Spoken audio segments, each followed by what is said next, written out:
Oh, quel pays sauvage! La Guinée a pendu, a exécuté des gens, laissant croire aux travailleurs français, aux paysans, que nous avons ramassé des gens dans les rues qui, par opinion politique exprimée, soit par la presse, soit par la parole, étaient victimes de poursuites judiciaires et de condamnations. Non. Nous avons été agressés. Le Conseil de sécurité a tenu une session spéciale et a reconnu le fait. Il a invité les puissances agressives à payer à la Guinée les dommages et intérêts. J'ai répondu non, je n'en veux pas. Si elles ont conscience d'avoir commis un crime, je les invite à libérer mes frères des colonies portugaises. Telle a été ma déclaration. L'Organisation de l'Unité africaine a tenu une session spéciale le 12 décembre 1970 à Lagos. Et l'unanimité des membres était cette fois-ci présente. Une résolution votée à l'unanimité flétrit cette agression, les auteurs de l'agression, prononce la solidarité avec la Guinée et invite la Guinée à appliquer les sanctions extrêmes à tous ceux qui sont à la base de cette agression. Invite tous les pays à remettre à la disposition de la Guinée ceux qui, ayant participé à l'agression, se trouveraient dans ces pays-là. Je connais l'histoire de France, on me l'a enseigné. Je l'ai vécu en partie. J'étais ici en 1946, au 8e congrès de la CGT. Et en ce moment, la CGT était la centrale unique des travailleurs français. Je connais l'histoire de France.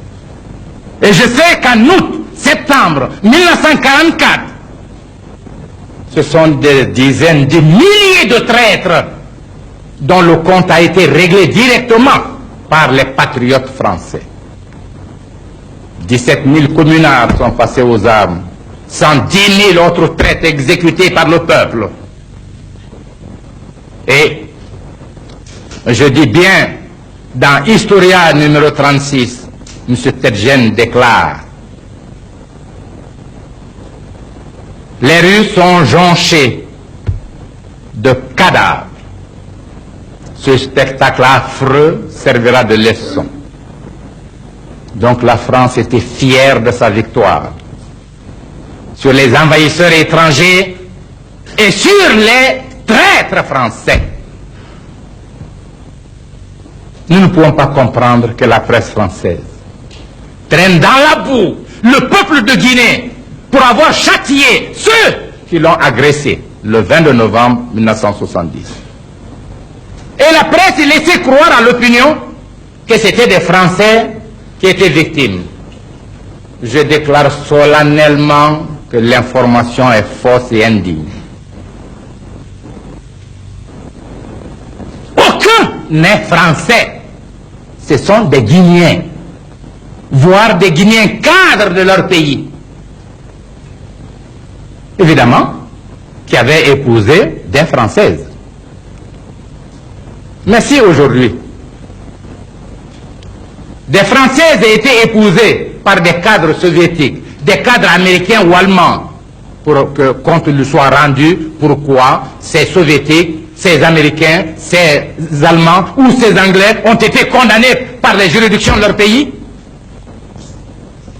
Voyez-vous, la logique existe. J'ai beau être un pays petit, un pays économiquement pauvre, j'ai à moi la plénitude de la dignité de l'homme, de la dignité d'un peuple. Et j'aimerais voir la France de 1789 défendre la cause juste, légitime de ce peuple-là qui a été agressé et qui a le droit d'appliquer à ces fils traîtres ce que prévoit sa propre loi. Mais ce que je voudrais, s'agissant des Français, j'ai été humain, je ne le regrette pas. Je n'ai pas fait ça pour elles. J'ai fait en tant qu'obligation de ma conscience. J'ai même fait une conférence pour exprimer au peuple de Guinée la douleur qui doit être celle de ces étrangères qui avaient fait confiance à des Guinéens et qui aujourd'hui sont humiliés par la forfaiture commise par leurs maris au sein de leur propre peuple. Et comme les maris sont condamnés, ils n'ont plus de droits. Ils ont abandonné leurs droits en se mettant contre la liberté, la souveraineté de leur nation. J'ai dit donc, il faut reconnaître à ces épouses tous les droits. Parce que la législation guinéenne ne permettait pas à ces Françaises de revenir avec leurs enfants.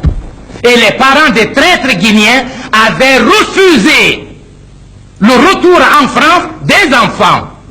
Ils étaient obligés de tenir un meeting et de faire des circulaires dans tous les comités du parti pour expliquer à l'opinion que une telle attitude serait injuste.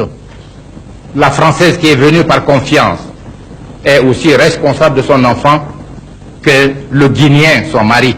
Et si le Guinéen a pu trahir sa nation, la Française doit avoir le droit, la plénitude de son droit, au moins, de s'occuper de l'éducation de son enfant ou de ses enfants. C'est ainsi, toutes sont venues avec les enfants, et tous les enfants, et aux frais du gouvernement guinéen. Elles sont venues, elles n'étaient pas tristes, elles étaient contentes de la bienveillance de la Guinée. Mais à un moment donné de la lutte contre notre régime, on les a regroupées en association.